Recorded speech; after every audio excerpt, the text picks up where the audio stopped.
Today on Your Money, Your Wealth podcast number 320, William has investing experience, money in the bank, and a plan for retirement. So, do Joe and Big Al think he's ready for early retirement now at the age of 59 and a half? Plus, BRRR real estate investing and Roth, Backdoor Roth, and Megatron Roth conversions. Also, a capital gains and ordinary income case study again, and RSUs or restricted stock units. Are they ordinary income, and how do they impact Social Security? Speaking of which, when exactly can a spouse begin collecting spousal Social Security benefits? Click Ask Joe and Al on air at yourmoneyyourwealth.com to send in your money questions to be answered here on the YMYW podcast. I'm producer Andy Last, and here are the hosts of Your Money, Your Wealth, Joe Anderson, CFP, and Big Al Clopine, CPA. William writes in, hi, Joe and Big Al, looking for a second opinion if I can retire at age 59 and a half right now. We got $1.8 million in investments, 1.1 in a 403B, $250,000 in a brokerage account, $450,000 in Roth IRAs. I am an accountant. I have an MBA in finance and been investing 30 years and very experienced in the market. I'm a DIY investor, annual income of $130,000. Okay. Well, what the hell are you writing into us for, Bill? Because he just wants a second opinion. Dude, the guy, I'm an MBA. I am an accountant. You kneel down to me. I am a very experienced investor. I want to see what you, Jack, have to say. Well, where does he go with this? Okay. In retirement, I plan to spread my money over mutual funds, ETFs, and closed-end funds. CEFs. I love how they always put that. Yeah, right. Acronyms. Yep. Invested in stocks for growth, balanced funds for growth and income, and some CEFs, closed-end funds for income. Gives us a few ticker symbols. Yep. No individual stocks. House of $200,000 paid for in not included in investments. No other debt. One car. Okay. All right. Only 2 years old.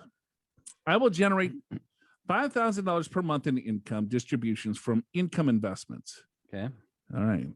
Wife, 2 years younger, and I, 2 years younger, and I will need to take out a gross of $8,000 per month.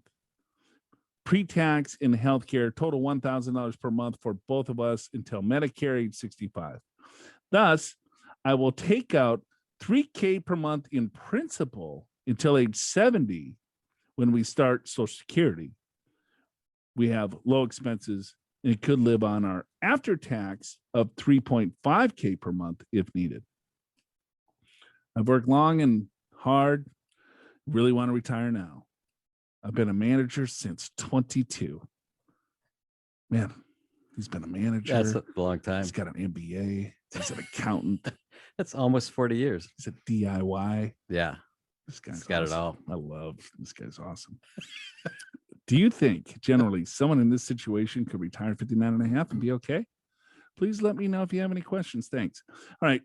So I don't like his strategy at all. I don't either. But let's see if William can retire, because he's been a manager since 22 and it sounds like he hates his job. He's done.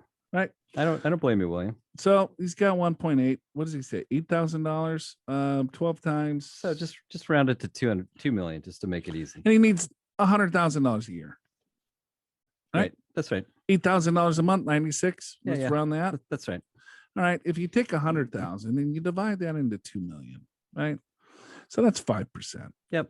That's a little rich, but you know what? It's not counting is future Social Security. So you look at it like that. You want to look at a distribution rate. So right now, William, you'd be pulling out 5% of your total portfolio per year from 59 and a half till age 70. Yeah. And by the way, we don't really care about your income. We could compare about your total return. That's what this computation is. Right. Because what you're going to do is you're going to buy in these closed-end funds for income, right? And they're going to be levered. Yeah. I didn't even look at what these ticker symbols are. But since you're a DIY, MBA, and accountant, you probably have. Right. Understand the risks, because people make this mistake all the time, is loading up on certain funds and investments that have been kicking out high yield, right? We saw it with MLPs in the past that blew up, or they buy annuities, or they buy, high dividend paying stocks, high yield bonds, right? They focus a lot of their portfolio on this particular sector of the overall market, and it's overweighted to that area because they're looking only strictly at the income. Right. Not looking at the risk. Yes. And the income feels really good right now. Of course. And so they're looking at this and say, yeah, this is good. You know what? I think I can retire because I'm going to be getting $5,000 a month. That's what it's been averaging per month, $60,000 of income. I'm not going to touch any principal at all, but I want to retire. We're spending $8,000. So I got to dip in a little bit to the principal of $3,000. What do you think? Can I do it? The answer is yes, you can retire because you're only taking 5% out of the portfolio for the next 10 years. And then from there, your Social Security, the guy makes $100,000 a year. So he's probably maxed out on Social Security. Probably so. And if he's married, let's say she didn't work because we didn't hear anything about her, or if he's single, right? If he's single, let's say he has. Well, he's got a wife, 2 years younger. Oh, yeah, 2 years younger. So I don't know what his and hers, if she's going to work or not. Right. But let's just say Social Security benefits is going to pay probably 50 grand. Yeah. So then his distribution rate is probably going to go to 2.5. Yeah. So the thing is, we like distributions rates to be 4% or lower. But William, in your case, you'll be a little bit higher for a few years, but you'll make it back up when you start collecting Social Security. So we're okay with it. So I would say, you know what? You've worked hard and long. Go ahead and retire. Right. You deserve it. Yeah. You're an MBA. Yeah. You're an accountant. You know how to do this. Yeah. Do a spreadsheet, William. Make a spreadsheet. Create, here's what you're spending with inflation. Use a high inflation rate, Sure. 3.5%. Yeah. Use a low earnings rate on your investments just to be conservative, maybe 5 or 6%, Yeah. something like that. And then you look at, okay, well, here's what my burn rate is. This is what I need. Here's what my expenses are. This is what my income needs to be, or how much money am I pulling out of the overall portfolio? Do that math. Yeah. I think what you're going to see is you are going to dip a little bit for a few years, but then you'll make it up when Social Security kicks in. Correct. And if I were you, I would stop worrying so much about the income and more about a tax strategy, because all of his money's jammed up. You retire now, you live out the non-qualified account, and then you do conversions throughout the next, 10 years. Yeah. And then get all that money into a tax-free account. Then you got something. Now you're talking. Now you're talking. We got Marcus. He writes in from Alabama. Is this our buddy Marcus? Yes. Got to be. How do you know? Well, how Because many live in Alabama? emailed. I have his email address. I recognize his email address. Plus, we're buddies. Does he say it's Marcus, or you just know from his email Well, is it address? Marcus from Alabama, Tennessee? Marcus? Yeah, there was Yes. confusion there for Right. a while. In this particular email, he actually listed his location as Alabama. Got it. Okay, Okay. cool. Hello, Joe, Alan, Andy. As always, great podcast. Keep up the excellent work. I have downloaded the ultimate guide to Roth IRAs from your website, but I need clarity on this Megatron Roth conversion. I vaguely remember you mentioning. Is that the new name for the back door or garage door? These guys with these words. The Megatron. I like that. I think I like that better than garage door. The Megatron? Megatron. All right. We could go with that. Got Isn't it. that a transformer? It is now. Works for me. Joe, when investing in a taxable brokerage account, can you pull the contributed principal amount out without incurring any cap gain taxes like a Roth IRA? Let's say a person wanted to invest $6,000 a year for 5 years, then chooses to pull this $30,000 out, assuming portfolio is greater than $30,000, to invest in real estate. Is this allow with a taxable account or Roth only? As you have noticed, I lied. I don't have a backdoor Roth conversion question. Oh, he was tricking us. That's how you know it's Marcus. Got it. Marcus. So no, that doesn't work with a non-qualified non-retirement account. So when you take money out, it's pro rata. So you have a pro rata gain. You take principal out, you also have that percentage of the gain. It's different than a Roth. He was asking me, but it's okay. Yeah. Al, Oh yeah, he was. Oh, you can answer my question then. Al, have you heard of the BRRR, or is it BRRR? BRRR. The BRRR real estate strategy. Yeah, that is the by buying, flipping distressed properties. What Find out what the BRRR. I don't Yeah, know it's what the buy, BRRR. rehab, Buy, rent, rehab, rent, refinance, yeah. repeat. There you go. Oh, you're right. Right on top. Come on, Buy, buy, rehab. Well, rent. you're sitting closer to the screen than I am. Whoa, Plus, I'm doing the BRRR strategy. What are you talking about? since I took your question, you can answer this So one. buy, rehab, rent, refinance, repeat. Like it. Okay, it I like sounds it. like a lot of leverage I and like a it disaster in- waiting to happen. I like it in good markets. I've tried it. I got burned by it. Just be careful, Marcus. If so, what's your thoughts? Also, what's the number one thing you would say to someone that's interested in real estate investing? Any books you can suggest?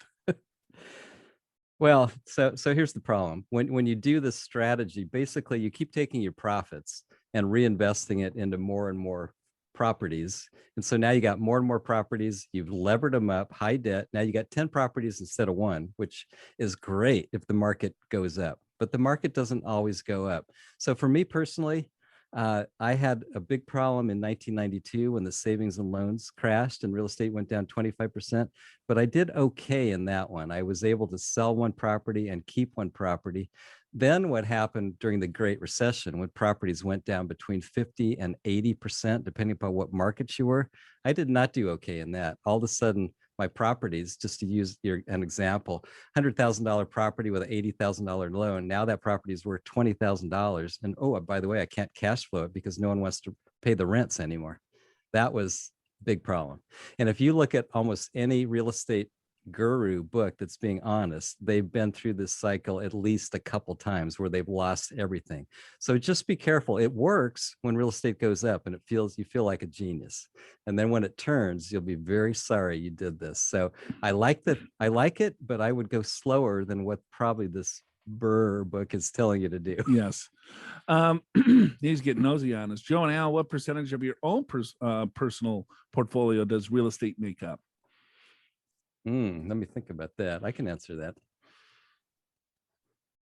I'd say about 20%. Yeah, I think I'm right there. Yeah. I got in on my primary, I have a home in Minnesota. Yeah.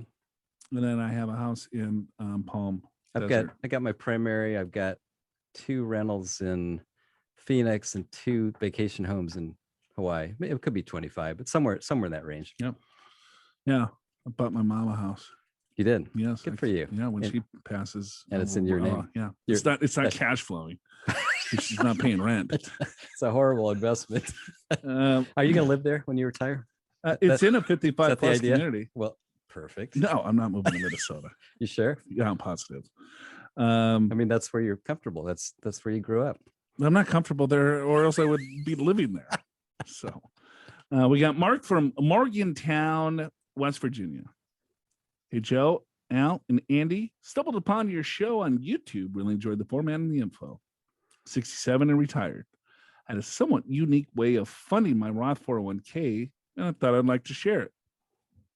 Okay, good. So, Mark, He's got some advice for us. yes, he does. He's All probably right. got a big brain. Yeah, probably. Morgantown. Yeah, I think so. I was over 59 and a half when I started this. Okay. Okay. He's 67. Yeah. Okay.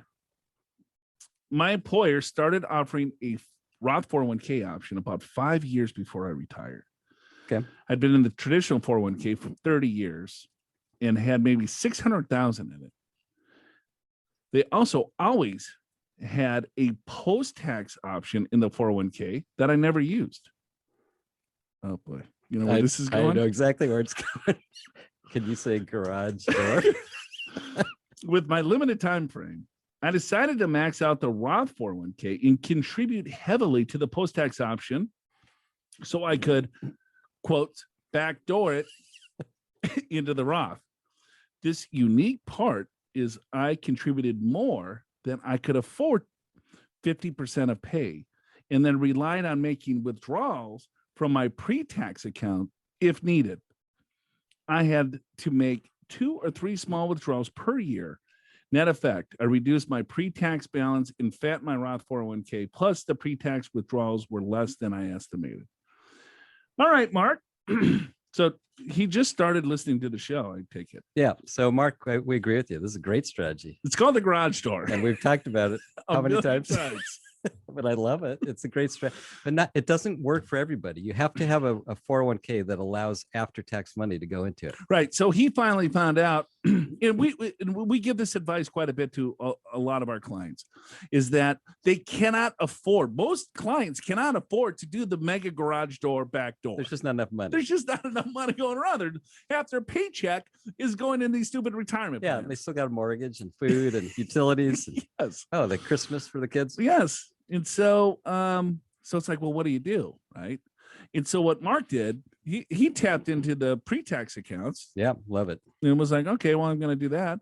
Or if you have cash, or if you have a line of credit, or if you have non-qualified accounts, sure, things like that is what we would recommend. Just look for other sources for a short-term bridge, because it's so hard to get money into a Roth IRA regardless. Right. Right. Because there's the contributions are limited.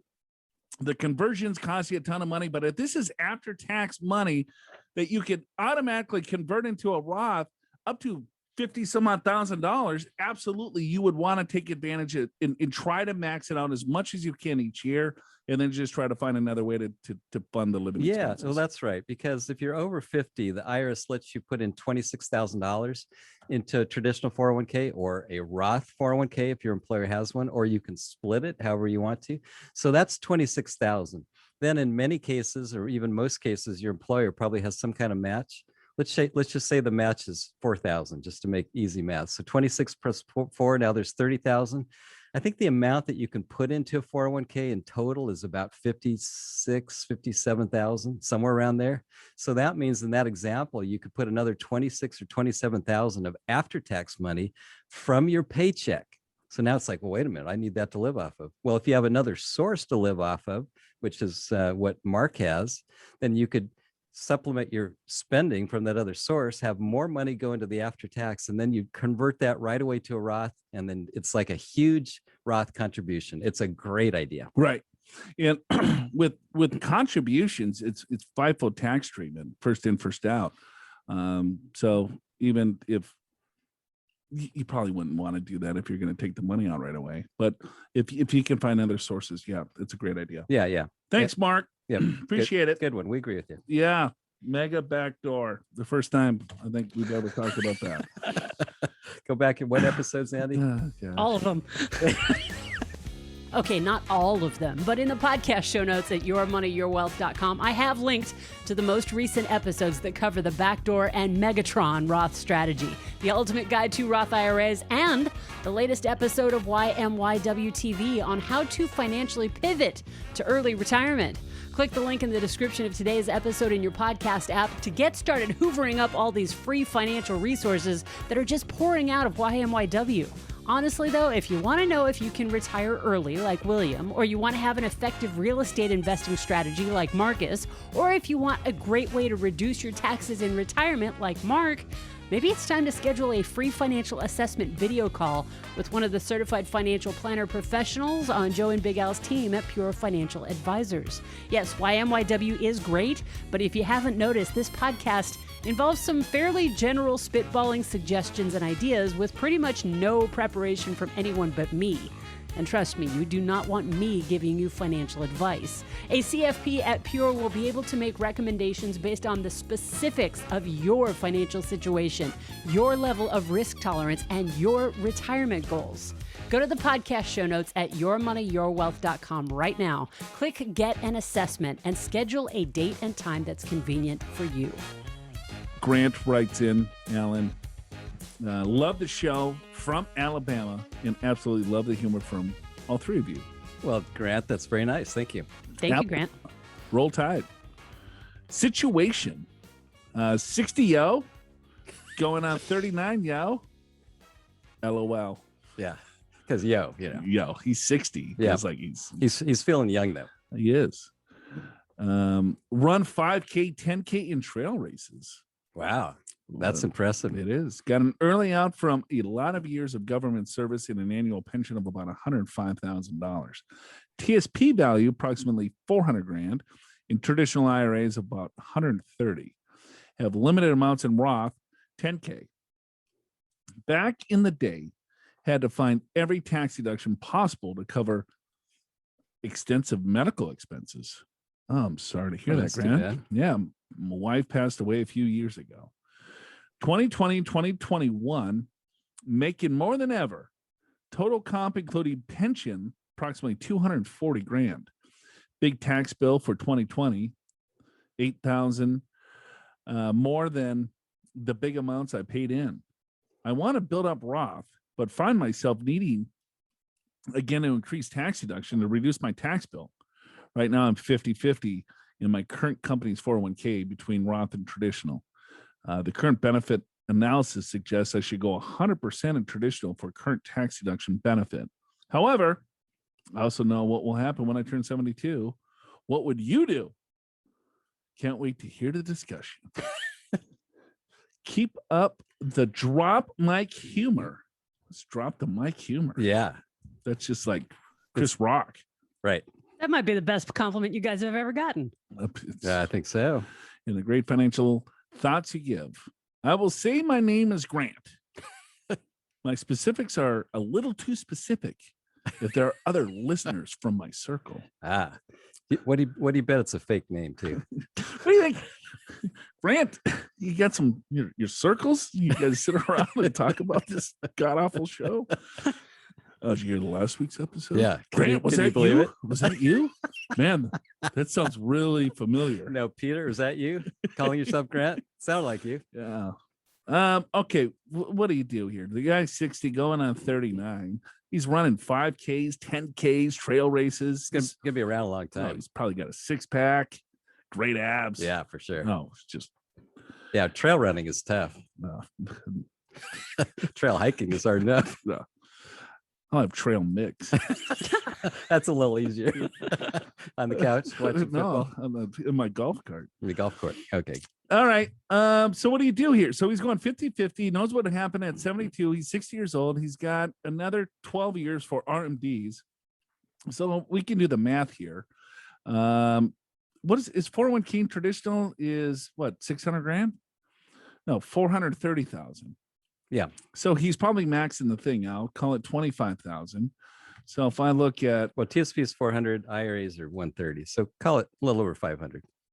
oh yeah, okay, 500,000. And then he's got 12 years. Say he gets 7% on his money. He puts 25 grand in. So that's 1.5. Yep. Let's say if it's all pre-tax, 4% of that is 63,000 on top of 105,000. All right. So that gives him 170 as income as a single taxpayer. Yeah. Which currently would just barely be in the 32. And then he is at 240. Single is what? Single, that would be 32 potentially as well. the 35. 35 taxable income starts at 209. 209. I think the tax bracket might even be higher now than the future. So go for the tax deduction. That's what I would do. I don't know. You're always Roth, right? Well, yeah, when you're making 240, he's got $100,000 pension. Grant is not, I don't think he spends a lot. He had a lot of medical expenses. So he doesn't have the medical expenses anymore. I don't know. I'd say go traditional for the write-off and then get married when you hit 72 and a half. And then you're better tax brackets. Oh, God. How about that? I don't know. So here's the math that you got to do. You have to look at what tax bracket he's in now at $240,000 minus the deductions. So 25 plus another 25. He's at 200,000. If he went all pre-tax, that's at the top of the 32% tax bracket, right? Yeah, he's single though. It's not 25, but yeah, oh, you're right. But he's in that area. He's around 210. He's around the top of the 32. So he's basically in the 35 if he has any more income. A couple, yeah. And what's he going to be at 72 and a half based upon the calculation you just did? He'll probably be in the 35% bracket subject to Altman if we go back to our old rates. So it's kind of same. So he's going to be in the same tax bracket roughly. This is totally hypothetical, Grant. Yeah, because we don't know. We in don't 12 years what the tax rates are going to be. Exactly. If the tax rates don't change or if they revert back, you're going to be in the same tax bracket. So then I don't know. I would much rather not get the deduction today and have that money grow 100% tax free, because then it takes the uncertainty of taxes totally out the table. I'm making a bet though. I'm making a bet that tax rates will stay the same or go up. Sure. In my certain, my certain income range. If tax rates or my tax bracket goes down, I lost the bet, but it's still not a bad bet to lose. You still get, partying prizes. I think it's about a push. And if the tax rates stay the same, he'll actually be in a lower bracket at 72. I would personally sleep better getting the tax deduction, but that's just me. I would sleep better not getting the tax deduction because you don't miss the money anyway, Grant. You're making more money than. Anyway, so you got a split decision, Grant. So there you go. Take it what you want. Hi guys, it's Esteban again. You said my name perfect last time. I probably totally blew it up. Probably today. Right? Esteban? Esteban? Esteban. Probably. I don't know. Ooh, Esteban. Esteban seems like that'd be right. Yeah. Instead of Esteban. Question for my 18-year-old and 15-year-old kids. 18-year-old has a job right now, has $3,000 saved. I suggest she open up a Roth IRA and invest some in an ETF. Then she can start pulling more money, putting more money into it each one every paycheck. Is this a good idea to get her into investing? Yeah. Great. If she goes for it. Great idea. She may want to keep the money to buy whatever. She's 18 years old. Yeah. She's got a job. She's got $3,000 saved. Pop that baby into a Roth IRA. She has full access to the $3,000 if she wants it. She does. Don't tell her that, though. Yeah. Please don't tell her that. Right? By law, she's got access, but tell her it's for retirement. Just leave a couple of the which it's for minor details. So, what's a good investment firm, Alan? Investment firm? Yeah. Well, there's lots of good firms. I think the better question is what's a good investment vehicle, like an index fund, like a total market index fund. That'd be good. Okay. Vanguard has one. Fidelity has one. Schwab has one. I mean, they all have good ones. Also, how can my 15-year-old start investing? He has $500 in a savings account that was money gifted to him. Thank you all so much. The 15-year-old, I'm guessing, doesn't have a job. Probably not, because Esteban didn't say that. So if that's true, then he could not open a Roth IRA, but he could invest in a non-retirement account. Yeah, he could open up just an account in his own name. Yeah. And invest the same as your daughter. Yeah, total stock market fund. Yeah, somewhere. and then he would be taxed at capital gains, Sure. but he doesn't have a tax bracket, so it'd be tax-free until he gets older. Probably, that's right. So yeah. There you go. Some of the funds probably have a little bit larger minimum, but $500 you can still. Some do, and some of the ETFs, you can also get ETFs for total stock market. So when you're looking at a fund, you're looking for a fund that has lots of different stocks, like a total stock market would be kind of representative of the US market. And then make sure that the annual internal charges are low. Usually they're 5 basis points, which Pretty is low. 0.05%. Pretty low. Okay, we got Richard. We already talked to Richard.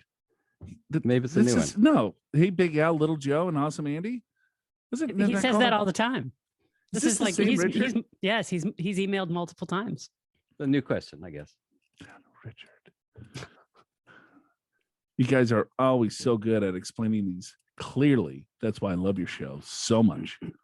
So I need some clarification. If I made $60,000 in wages, interest, dividends, pensions, etc., which I think you call ordinary income. No, we don't call that ordinary income. I would. Interest? Yes. Dividends? Well, some dividends are capital. But go on. Okay. And then I had capital gains of $217,000. That would make my AGI $277,000. If I write off my Schedule A $60,000 to charity plus $10,000 in state taxes, then that would reduce my ordinary income to zero, and 40,000 of that 217,000 capital gains would be taxed at zero, and the other 177,000 would be taxed at 15% plus the 3% surcharge. Do I have that right? Dick, it sounds like you got that right. I think so. Let's kind of break this down for our listeners here, Alvo.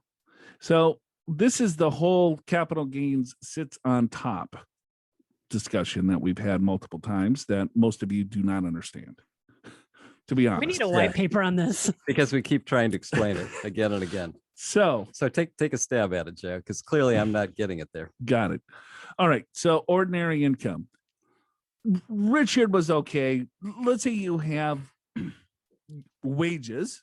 Sure. That's ordinary. That we call that ordinary. Yeah. Right. If you take out money from a 401k plan, that's ordinary income. That's right. Right. If you have interest from a CD, ordinary. That's ordinary income. Real estate income. Yeah. Ordinary. Ordinary income. You got it. Okay. Capital gain is a capital asset that, let's say you have a stock for $1, you sell it at $2. You would pay a capital gains tax on the dollar increase in value. You probably pay $5 for the charge to sell it, but I'm just making this because probably lose $4. But they don't understand your explanation. They'll probably understand mine. Okay. All right. So you got ordinary income, but ordinary income, you can write off certain things like a standard deduction or a itemized deduction. You got it. That's right. All right. So you got the Schedule A's itemized deduction, and Richard here has about $70,000 of itemized deductions. Right. Is that right? $60,000 to charity plus $10,000 to state. That's what he's saying. Yeah. So his Schedule A of itemized deductions is $70,000.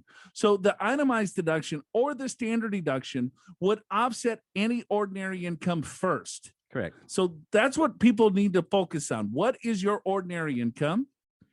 And then you would subtract your standard deduction or itemized deduction to get that number. That's very clear. Son of a bitch.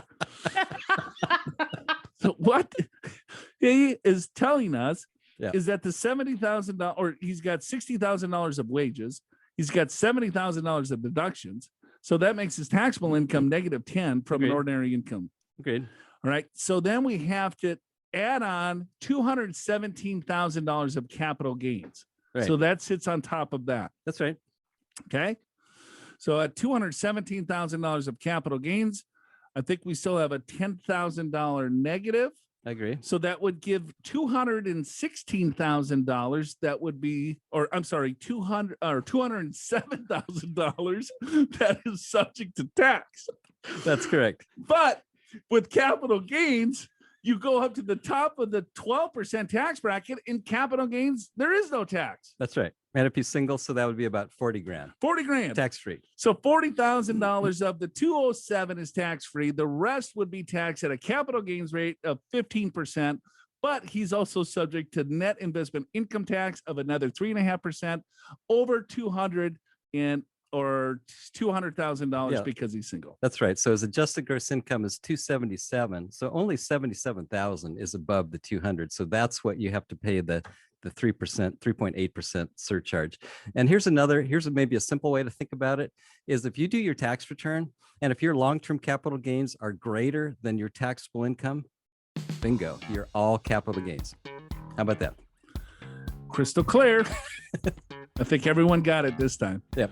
Learn from the comfort of your own couch about the many ways to save for retirement, the advantages and disadvantages of each, how to pay less in taxes, how to manage your investment risk, and most importantly, learn how to assess your own financial situation and develop a personalized plan to achieve your retirement goals. You'll get all of that when you attend a 2-day digital retirement class with Pure Financial Advisors starting on April 10th. If 2 2-hour sessions is too much commitment for you, but you really need a deeper dive on the mechanics of Roth conversions, sign up for a free 45-minute taxes in retirement webinar starting on April 13th. Click the link in the description of today's episode in your podcast app to go to the show notes and sign up for any of our digital events, 2-day digital retirement classes, or 45-minute taxes in retirement webinars. Got Tom from Chicago writes in, good morning, Joe, Big Al, Andy, and Andy's mom. Tom here again from Chicago. Still have my 2014 Honda Civic. Still no dog. Still running through the old Chicago winter as long as it's above 15 degrees. I've now lost 65 pounds from listening to YMYW. We should market that as a weight loss tool. I owe it all to you guys on my daily 1-hour early morning runs. Nice. 65 pounds. It's pretty good. Man, it's like, that's impressive, Tom. Yeah. You ever lost that much? Are you Just ask it. hilarious? Kids on fire today. I haven't. Yeah. Oh boy. I have questions related to RSUs, restricted stock units, and Social Security that I was not able to find answers to during my internet search. My RSUs vest 1/3 each year, and there's no change in vesting after retirement. My understanding is that RSUs count as earned income for Social Security the year after I retire at age 63. I expect to have about $60,000 in total RSUs vest. Okay. If these RSUs count as earned income, that sounds, I lost my place here. Third paragraph. Oh, I'm getting tired of these. All of a sudden, the whole page kind of turned into one word. You thinking about how many pounds you lost? Yes, exactly. That's what I thought. If these RSUs count as earned income, that sounds like that would exceed the Social Security limit my first 2 years and would then lower my Social Security benefit if I've claimed Social Security early by a sizable amount as I not have reached for retirement age. Is that the case for RSUs? So what he's saying, right? If you have earned income, so earned income and ordinary income are two totally different things. Right. So ordinary income is wages. You pay Social Security tax on it, self-employment income, things like that, right? So yes, that would affect your Social Security benefit in regards to reducing the benefit $2 for $1 over a certain amount of money that you would make as ordinary income. Earned income, that is ordinary income taxed. Right. I agree with that. It's interesting. Usually RSUs expire after you retire, maybe 3 months later. So I haven't really seen one that keeps going. So Keeps vested that's after interesting. And they probably, I don't know whether your old employer would put on a W-2, or they might send you a 1099 of other income, which would still be subject to self-employment tax, which still means earned income. So I agree with you, Joe. So they would be taxed, right? Your Social Security benefits would be subject to income tax, probably That's up to 85%. That's right. But it wouldn't be reduced, in my opinion. Well, no, he'd lose his benefit because his income would be too high, right? No, I don't think. Well, I don't think it's calculated as ordinary income. I mean, earned income. I think it is. That's what I'm saying. I think it's either going to be on a W-2 or a 1099. Well, yeah. Because I guess it's up to his tax preparer whether they cut. But if he's getting restricted shared units after he retires, that is ordinary income. Yeah, but I think. But why would that's compensation, right? RSUs is comp. Yeah, that's what I'm saying. That's why I think it'll either be on a W-2, which is earned income, or it would be on a 1099, which would be under other income with probably the self-employment income, the same number is what I'm guessing. It's unusual. You don't usually see this. That's why I'm just making stuff up as I go here. I thought you had the answer right, and then you changed yourself. Well, yeah. He's thinking his way through it.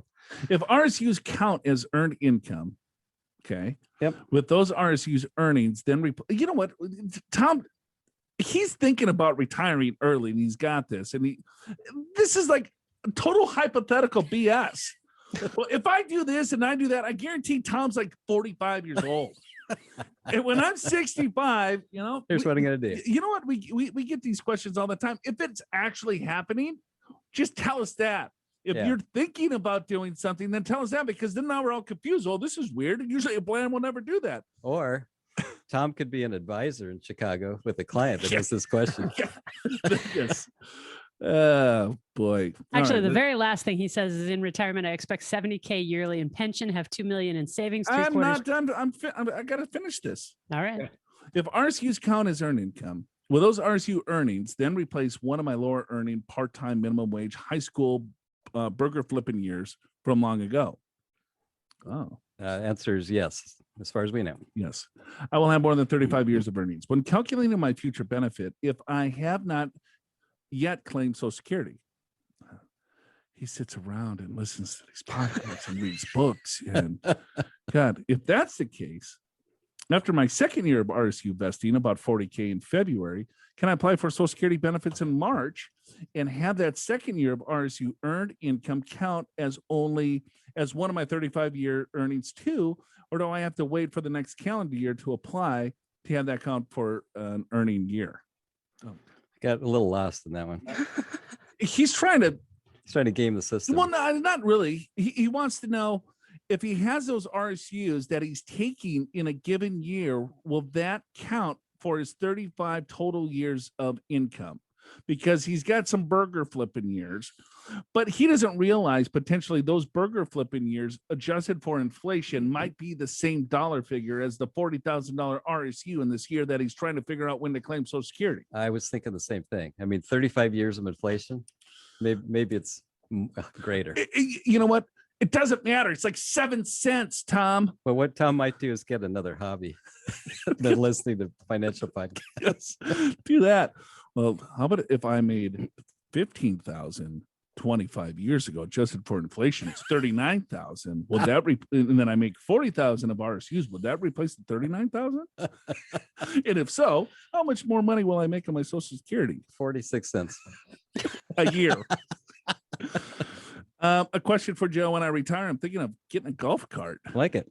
Not for golfing, but for general getting around. We're allowed. Any recommendations? Electric or gas? What's your opinion? I probably haven't been in the market for them yet. Yeah, I bought one. Oh, you did? Yeah. Oh, I didn't know that. Yeah. I have an electric one. Okay. Like it? Yeah. I something's wrong with it though. I don't know where to go. You forgot to plug it in? No. I plugged it in. Yeah. Okay. Works fine.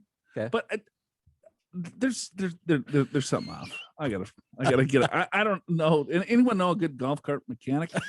Maybe Schmitty come up from the villages. You know how when you rent the golf carts at the course, if you go to the parking lot and where you're not supposed to, they stop. Maybe yours has some kind of program in it where you leave the house, it stops working. Right. I mean, no, my golf cart goes about 28 miles an hour. Okay. But right now it tops out at 17 miles an hour. Oh, so that's a problem. So like I got a governor on it or something. I don't know what maybe you need to lose 65 pounds. Maybe if I lose 65 pounds, that thing will actually get out. Any essential features I should look for? Yeah, try to get it, some music, some speakers probably. That's what I got. Nice. Do you have a TV in the car? No. Okay. I don't have to keep up with Schmitty in the gardens. Oh. I think it's the villages. The villages. Yeah, I think so. I think you're right. But I don't want to look like a rookie golf cart owner. Thanks to Andy and her mom for making this all easily accessible each week. I don't really have. Yeah. Well, you answered the question. Yeah. It's a Garia is the type of golf cart. Garia. Okay. Garia. What color? It's gray. Gray. Yeah. Okay. Black interior. Got it. Yeah. That sounds pretty sweet. It is. It's very nice. You take that to the golf course? Yes, I do. Nice. Yeah. I take it there up to the club. You can grab some food. Everyone else is going 29 and you're going 17. Yes, it's crazy. All right. Thomas writes in, assuming spousal benefits will be higher, can the spouse take their own early or FRA, then later when I take mine? Can they claim spousal benefits and receive the higher spousal versus their own? If so, is there a penalty to the spouse benefits if they take their own at 62? That could have been better written, but it is. This is your area of expertise. Oh, God. I got to get a new job. I am so tired of talking about Roths, Social Security. Do you want to get into the stock market, taxes, the deeming rules? You're deemed. This is a social. You got to talk about restricted stock units. Oh yeah, that was different. That was RSUs, fun. That was That was a great time. It was for me. It was different. Assume spousal benefits will be higher. So he's saying, okay, higher than his own. Higher than his own benefits, I think, is what he's saying. Okay, I believe that's true. All right. Can the spouse take their own early or FRA, then later when I take mine? So the spousal benefit works like this, Tom, is that you need to be claiming your own benefit before your spouse can claim a spousal benefit if it's higher than their own. So if the spouse claims their own benefit first and takes their own benefit, and then you claim your benefit, and then it goes to the spousal benefit, that's exactly what would happen. However, if your spouse takes a benefit at age 62, the spousal benefit would also be reduced by that percentage. Sure. So hopefully that makes sense. Yeah. I think I answered the question. He just kind of wrote. I think so. I think, and I'll tell you, this got a lot more complicated about 5 years ago. Yeah.